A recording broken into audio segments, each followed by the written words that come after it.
ہو رہا ہے دن نکلنے کے لیے، اور آنکھ پرنم ہے میری آنسو بہانے کے لیے، آنکھ پرنم ہے میری آنسو بہانے کے لیے، دل تڑپتا ہے میرا طیبہ کو جانے کے لیے۔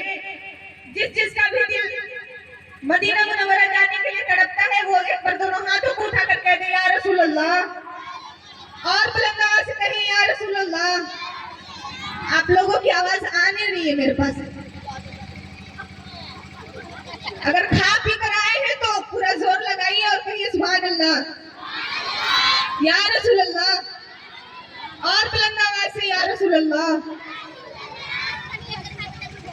تو میں شعر پڑھ رہی تھی کہ ہم اسیر آرزو ہیں دل بہلنے کے لیے، رات دن کی گردشیں ہیں عمر ڈھلنے کے لیے، اور زندگی پچھلا پہر ہے رات کی ہے کم نظر، یہ اندھیرا ہو رہا ہے دن نکلنے کے لیے، اور آنکھ پرنم ہے میری آنسو بہانے کے لیے، دل تڑپتا ہے میرا طیبہ کو جانے کے لیے، اور وہ گھڑی کیا ہوگی فرحت جب رسول ہاشمی آئیں گے محشر میں امت کو بخشوانے کے لیے۔ اب آئیے میں نعت کے بعد خطابت پیش کرنے کے لیے محترمہ انم تاج کو دعوت سخن دینے جا رہی ہوں۔ بس اس شعر کے ساتھ میں ان کو آپ کے حوالے کر رہی ہوں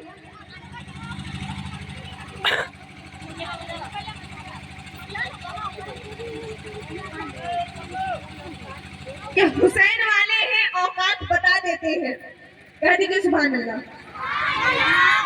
حسین والے ہیں اوقات بتا دیتے ہیں، دشمن کے ارادے کو مٹی میں ملا دیتے ہیں، اور شریعت کے مسائل پر نہ گستاخیاں کرنا، شریعت کے مسائل پر نہ گستاخیاں کرنا، ہم نام علی لے کر میدان ہلا دیتے ہیں، ہم نام علی لے کر میدان ہلا دیتے ہیں۔ محترمہ انم تاج تشریف لائیں۔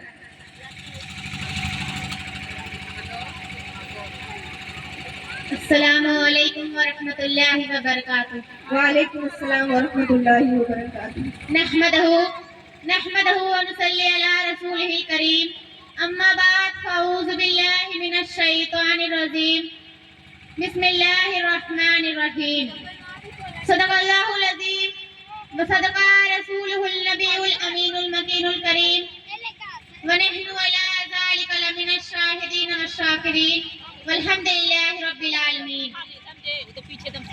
چمن نثار رضوی کے مہر کے پھول، شمع رسالت کی پروانیوں، حیدر کرار کی سیداؤں، غوث اعظم کی عقیدت مندیوں، غریب نواز کی فداؤں، مرکزی اہل سنت فضل بریلوی کی متوالیوں، آئے سب سے پہلے سبز گنبد میں آرام فرمانے والے آقا حضرت محمد مصطفیٰ صلی اللہ تعالیٰ علیہ وسلم کے دربار عالیشان میں نہایت عقیدت اور محبت کے ساتھ اپنی غلامی کا ثبوت دیتے ہوئے درود شریف کا نذرانہ عقیدت پیش کریں اور پڑھیں اللہم صلی علی سیدنا شفیعنا حبیبنا نبینا مولانا محمد بارک وسلم صلاۃ و سلام علیک یا رسول اللہ یا حبیب اللہ صلی اللہ تعالی علیہ وسلم۔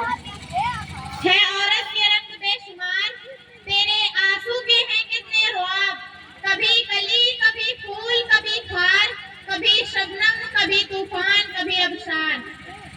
پیاری اسلامی بہنوں، ہر مقررہ ہر وعظ خطبے کے بعد کسی نہ کسی آیت مقدس یا حدیث پاک کو اپنا عنوان سخن بناتی ہے۔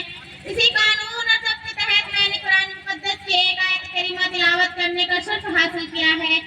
الرجال قوامون علی النساء، یعنی اللہ تبارک و تعالیٰ نے مرد کو عورت پر طاقتور بنایا۔